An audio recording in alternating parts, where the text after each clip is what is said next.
Hi, I'm Jerome Hoberman. I'm the music director of the Hong Kong Bach Choir and Orchestra. And I'm here sitting with my old friend James Bosnos, who is principal timpanist of the Hong Kong Philharmonic and frequently with the Hong Kong Bach Orchestra. Hi, I'm James.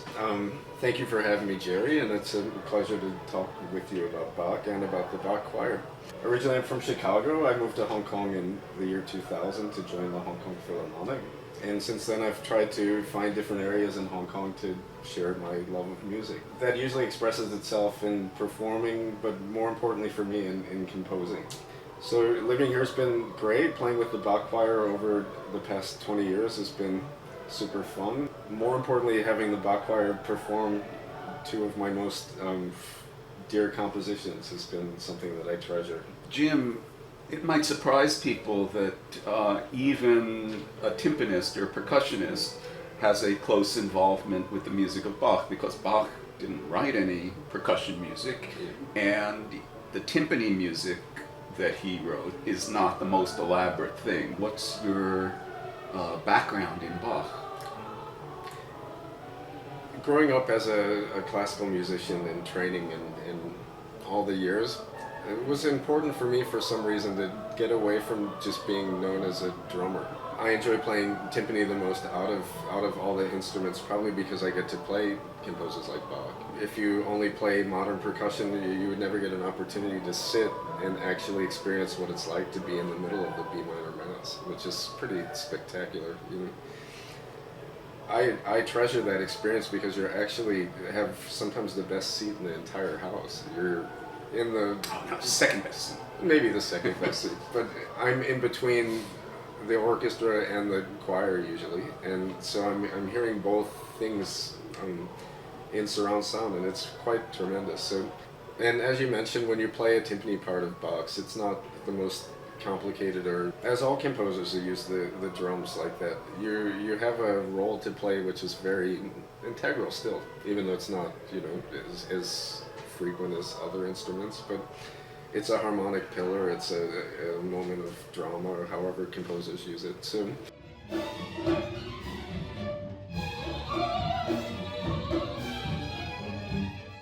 Jim, you touched on something a moment ago.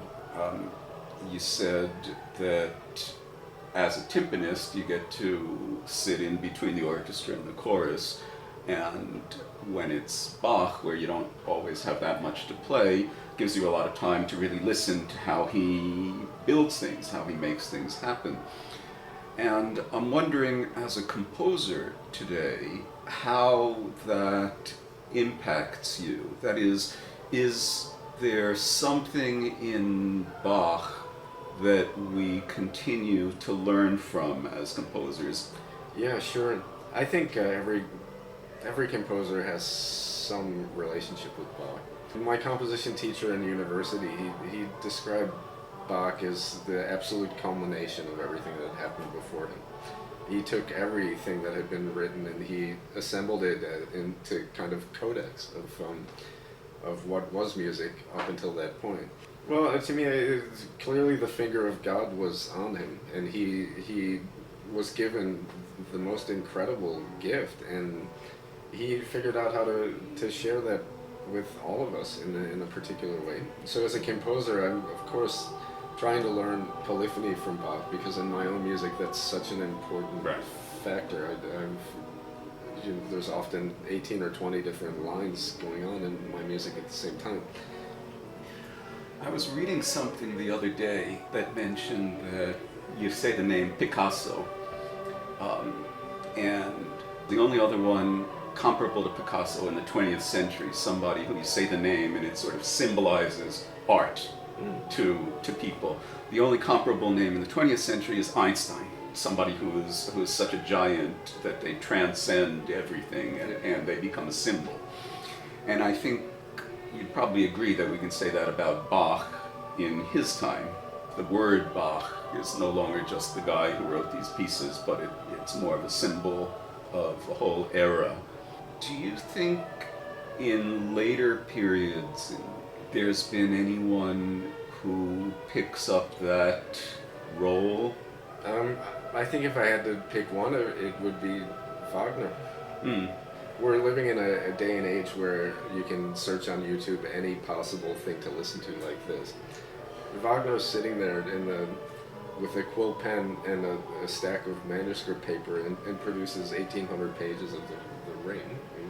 But there's a big difference between them, and you touched on it before when you said that Bach may not have been so much of an innovator, but he more or less sort of collected all of the music up to his time and systematized it, and Wagner didn't do that. Wagner was an inventor. An inventor. That's why I think they're interesting in comparison, because one is the culmination of something, the other is the beginning of the culmination of something. For any of us who have a desire to create a grand piece of art, like the B minor Mass or the Ring, this is what's unique to those two, I think.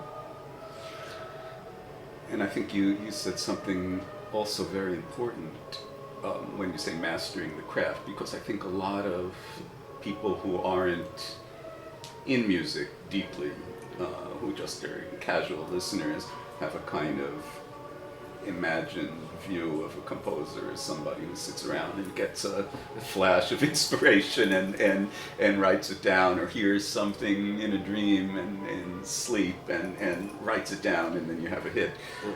Whereas you and I know it can be a very structured. Bach, maybe more than Wagner, was very structural, right? And in fact, the way I see the B minor Mass, I don't know if you'd agree, I see it as very much a compilation of all the available forms and materials and techniques that were around at his time.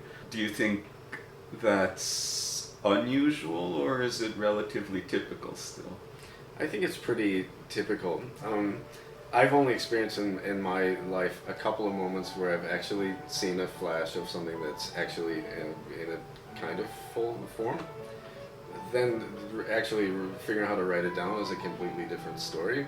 But that's only happened a couple of times. Otherwise, it's a matter of inspiration, and then the craft is how you work through the inspiration. The craft of how to structure the harmony, how to structure the actual just experience of time for a listener, because that's basically what music is to me.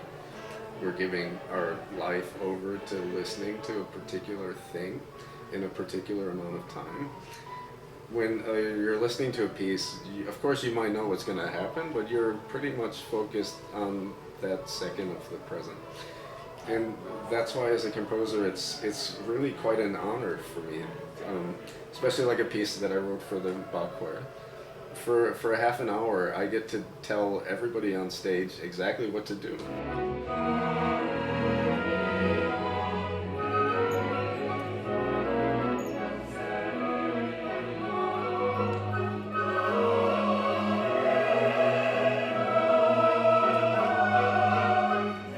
Thanks for watching. I want to thank James Bosnos for joining me today.